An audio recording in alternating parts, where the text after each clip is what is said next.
میری دوستی کشور سے اس وجہ سے تھی کہ ہم ایک ہی محلے میں رہتے تھے اور اکٹھے اسکول جایا کرتے تھے۔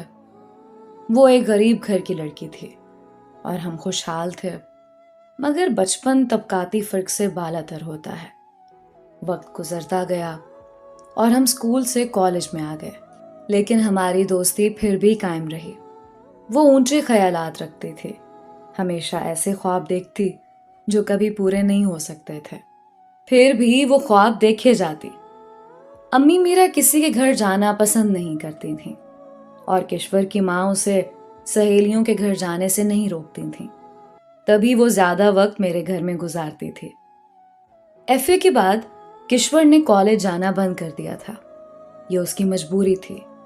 اس کے والدین کے پاس بیٹی کو تعلیم دلوانے کے لیے رقم نہیں تھی۔ مجھے اکیلے کالج جانے کی عادت نہیں تھی، لیکن اب اکیلی جاتی تھی۔ اس کے بغیر کالج میں دل نہیں لگتا تھا۔ کالج سے آنے کے بعد امی سے اجازت لے کر کشور کے گھر چلی جاتی۔ ماں مجھے منع نہ کرتی کیونکہ ان دنوں میری سہیلی بہت افسردہ رہا کرتی تھی۔ کالج چھوٹ گیا تھا اور اب اس کے والدین اس کی شادی کرنے کا سوچ رہے تھے، وہ بھی ایک ایسے لڑکے سے جو 8ویں پاس بھی نہ تھا اور نہ ہی خوبصورت تھا، جبکہ کشور کا خواب اعلیٰ تعلیم یافتہ اور خوبصورت نوجوان تھا، جیسا کہ ہر لڑکی کا خواب ہوتا ہے، اور اسے بھی یہ خواب دیکھنے کا حق تھا۔ جس لڑکے سے اس کے والد شادی کرنا چاہتے تھے وہ اس کی پھوپھی کا بیٹا تھا۔ ارسلان پست سوچ کا نکما سا لڑکا تھا۔ معاملہ یہ تھا کہ اس کی منگنی بہت چھوٹی عمر میں کشور سے کر دی گئی تھی، لیکن جب اس نے 8ویں میں اسکول کو خیر بات کہہ دیا تو کشور کی ماں سوچ میں پڑ گئی۔ اس نے نند سے کہا، تمہارا لڑکا کم از کم میٹرک تو کر لے، اس 7ویں پاس کو کون نوکری دے گا؟ جب ارسلان کو پتا چلا کہ مومانی نے ایسا کہا ہے تو اس نے خاندان بھر میں کہنا شروع کر دیا کہ ماموں سلیم نے کشور کی شادی مجھ سے نہ کی تو میں اس کی شادی کسی اور سے بھی نہ ہونے دوں گا، بلکہ اس کے اور اپنے گھروں کو آگ لگا دوں گا۔ اس کی دھمکیوں سے کشور کے والد گھبرا گئے، اور ان کی اور لڑکیاں بھی تھیں بغیر جہیز کے جن کی شادیاں اچھے گھرانوں میں نہیں ہو سکتی تھیں۔ انہی دنوں ہمارے پڑوس میں ہمارے رشتہ دار آ گئے۔ ان کا لڑکا وقار انجینئر بن رہا تھا، اسے سوائے اپنی پڑھائی کے کسی سے سروکار نہ تھا۔ کشور نے جب وقار کو دیکھا تو بولی، صوبیا، کاش میری شادی تمہارے اس کزن سے ہو سکتی۔ میں نے جواب دیا کہ تمہارا منگیتر تو قسم کھا چکا ہے کہ اگر اس کی شادی تم سے نہ ہو سکی تو وہ سارے محلے کے گھروں کو آگ لگا دے گا۔ وقار مجھے بھی اچھا لگا۔ یہ عجیب بات تھی کہ ہم دونوں کو ایک ہی لڑکا پسند آیا تھا۔ کشور کو جو چیز پسند آتی وہ مجھ سے مانگ لیتی، لیکن میں نے اسے کبھی کچھ نہیں مانگا تھا۔ پڑوس میں خالہ سلمہ کے آنے سے رونق ہو گئی تھی۔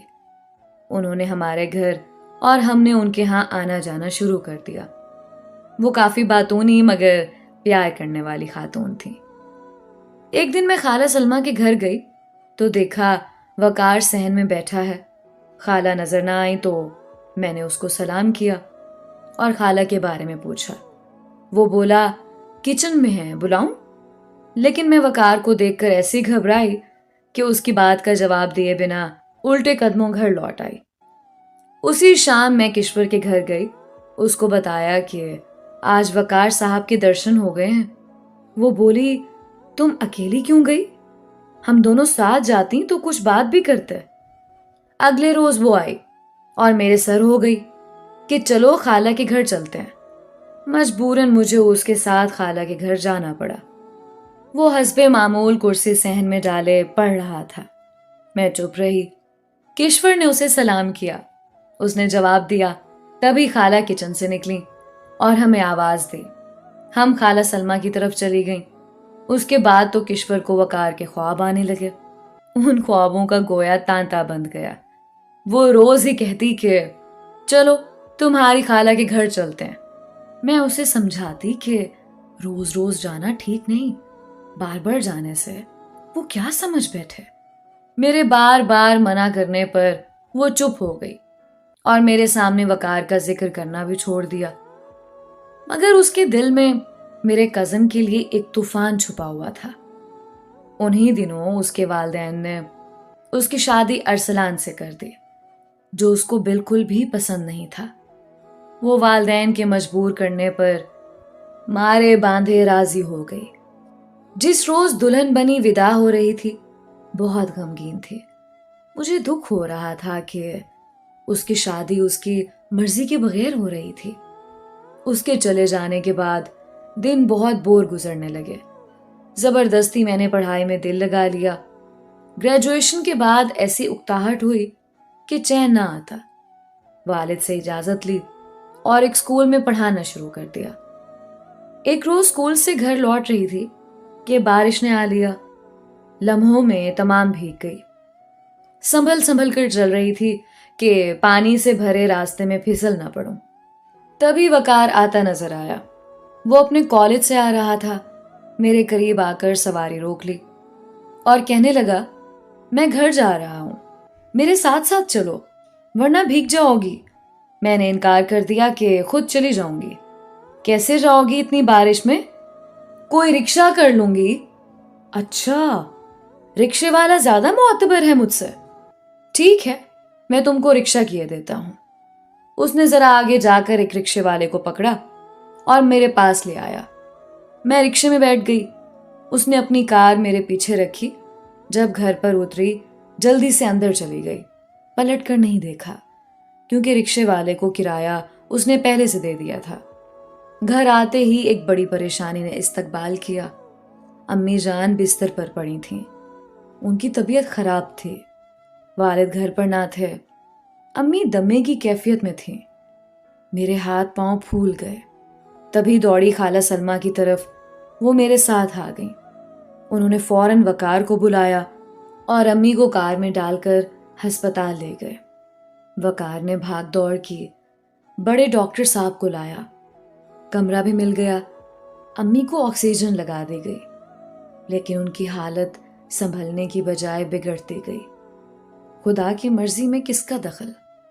ان کے بچنے کا کوئی امکان نظر نہیں آ رہا تھا۔ میں زور زور سے رونے لگی۔ خالہ جان اور وقار نے مجھ کو تسلی دی، مگر میرے دل کو چین کہاں۔ ابو مجھ کو تسلی دینے کی بجائے امی کی حالت دیکھ کر خود نڈھال تھے۔ وہ امی سے بہت پیار کرتے تھے۔ اماں کو آپریشن کے لیے تھیٹر لے گئے، مگر وہ جہان فانی سے ہی چلی گئیں۔ میری بھی جان نکل گئی۔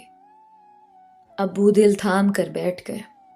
وہ شریک حیات کی موت کی خبر برداشت نہ کر سکے اور کرسی پر ہی اس جہان سے کوچ کر گئے۔ یہ سچ تھا۔ ایسی محبت اور ذہنی ہم آہنگی میاں بیوی کے درمیان کم ہی دیکھنے کو ملتی ہے۔ سب ان کے ایک ساتھ اس دنیا سے چلے جانے پر حیران تھے، اور میری حالت کا کون اندازہ کر سکتا ہے، جس کے ماں باپ ایک ساتھ دنیا سے رخصت ہو گئے ہوں۔ ان کے اکٹھے جنازے جاتے دیکھ کر میں خود بھی اسی لمحے مر جانا چاہتی تھی۔ چند دن تو رشتہ دار میرے ساتھ رہے، پھر ایک ایک کر کے سبھی رخصت ہو گئے۔ صرف سلمہ خالہ رہ گئیں۔ وہ مجھے اپنے گھر لے گئیں، مگر مجھے وہاں چین نہ ملا۔ میں نے کہا، خالہ مجھے اپنے گھر پر رہنا ہے۔ خالہ نے مستری کو بلوایا اور اپنے اور ہمارے گھر کے بیچ اٹھی دیوار میں ایک در لگوا دیا، تاکہ وہ اپنے گھر میں گھریلو فرائض انجام دیں، اور در کھلا رہنے سے میں بھی اپنے گھر میں خود کو اکیلا محسوس نہ کروں۔ وہ لمحہ لمحہ میری خبر رکھتی تھی۔